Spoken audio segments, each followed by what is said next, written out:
Alright, so it's time to reveal what I've been doing so far with the engine. There's still one huge, incredibly huge issue when it comes to pyramids and other sided objects, which also include, interestingly enough, it also include rectangles and cubes, right? Because if you just take any sort of cone, I'll actually have to bring up my paper. So, if I had a cylinder of any kind, I can resize it and everything. And I can also cut it into a square or a rectangle. Now, for the most part, I can do the square very easily, so this is what I'm focusing on, where all the distances are the same to each corner. So I can do a square rectangle and a cube as well. I should be able to do that when I figure out how it works, because I messed up somewhere. But this is not that difficult to do. If the ray goes through here, if I know, let's see if I'm dealing with a 2D object and I have a triangle or something. If the ray comes from here, it hits this point, and because I can ray trace a circle very easily, I also know that it hits this point specifically, which is over here, right? I also know that it's going to hit, or not going to hit, this specific side. I don't know where it's going to hit it, but I know that it's going to hit this specific side, and I can work with it now. And a simple thing is just to hit the plane, right? It's very easy to hit a plane in space with a line, and that should be it, basically. Now, also included cones as well, and cones look like this. You have a circle on the bottom, and they have circles kind of getting smaller and smaller as it progresses towards that tip. That's a cone. And basically, in order to make a pyramid, I have to do the same thing, except again, these circles are smaller and smaller each time.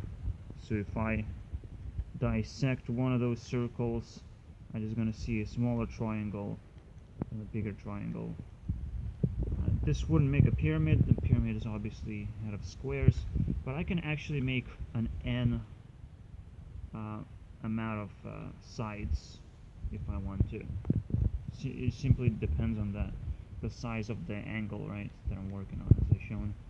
Here's the side of the angle, and when it enters from this angle, I know I'm working with this side. It's just simple as that. So, having cylinders transform into cubes and all kinds of other shapes when you include cones as well, that's pretty cool. I have found also one more thing that's very important for me. Now, in order to ray trace something like a square, or a triangle for that matter, all I simply have to do is make sure that they're in a certain type of plane, so all the points are in the plane, and hitting a plane is very easy with ray tracing, as I've said. So let's say if I hit over here, what is the difference whether the point is inside or outside? How do I figure out the difference? So the way I do it is very simple. I just calculate the angle around the hit point. And in all the situations where the hit point is inside an object, or I can call it a polygon, it's some shape that can be even convex, by the way, which is very fascinating. But right now, you're just calculating 360 degrees, and that's it. You're inside. If you're going to be outside, you're just going to calculate this many degrees, only like this. The moment you're outside, you can't calculate 360 whatsoever. And it holds true not only to the square or any n-sided object. It's always going to be 360, meaning that the ray has actually hit the inside of the object, and I can actually draw the entire thing. But also, as I've mentioned, I can even do this, which is a convex shape. More notably, convex shapes looks like that. See, they can be really weird, okay? They can be anything, and yet still, if I hit inside of this object, I still calculate the angles. But what do I do with this thing? Because let's say I've calculated this much angle, what do I do with this point? Well, I simply subtract the angle, and it's still going to be very accurate, I believe. Now, and you should still get 360 degrees all around the object. Every single time you hit this convex point, the only thing you're doing is calculating the angle, and you also need to calculate which direction you are going, basically. Because basically you're just rotating 360 degrees. And when you encounter this point, you just rotate backwards. That's it. And then you move forwards again, depending on which direction the point actually is placed. So in this case, I can render almost any kind of polygon you can imagine, if that is even worth calling a polygon. It actually made me scratch my head, because like, what are people even doing? What are people even rendering these days? Why do people need polygons in the first place? It doesn't even make sense. But oh well, I just kind of have to deal with this logic that we live under today. And I'll do my own thing. So, not much here to show. I just did a cone, and the cylinder still works even if I rotate it. And that's pretty much it. On the screen I have a test for this convex shape. This is simply 4 points. In space I didn't thought it's gonna work so well, but apparently it does. And yeah, it's just one thing. Playing with 4 points with one simple formula, it gives this awesome result. Very simple. While you have here a cone. I didn't cut the cone properly, so it looks like this is an infinite cone that converges in 1 point. So that's how it looks like, and here's obviously the cylinder. Now there's some kind of glitch where I see through the cylinder for some reason. So that's a pretty big problem right now. But I'm capable of rotating it, and that was quite a challenge.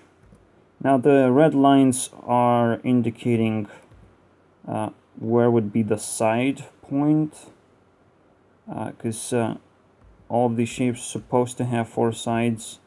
They shouldn't actually render lines. There should be other objects rendering on here, but they're barely visible because they just don't work just yet. They're just messed up. But that's what I'm working on. I'm just trying to figure out geometry. In a way, I'm just kind of feel like I'm wasting time, because there's always another way of rendering geometry, which is microblocks, right? I just put a bunch of microblocks and you have geometry. Also, fix the way microblocks work. They can be any size. They also now display transparency properly. So as you can see, any size, meaning that this one is bigger than the other one, and whatever. I can choose whichever size I like, which is gonna be how objects sort of work as well, if they're made out of microblocks specifically. But again, I'm creating geometry to make sure that I can actually make objects that way, like some simple objects. And even cubes, I don't even know how I am going to use geometry, because once I actually create a cube, that's gonna be pretty weird, because this is a cube, right? But that will be a cube that I can actually rotate and move around and animate. So there's very interesting applications for these geometries, and again, they're very simple. Let's see what's gonna happen next. Ooh, nothing else. I believe I try to like implement more a higher range of blocks, or I was thinking about maybe I can do a terrain. I'm really just kind of stuck with geometry at the moment. I also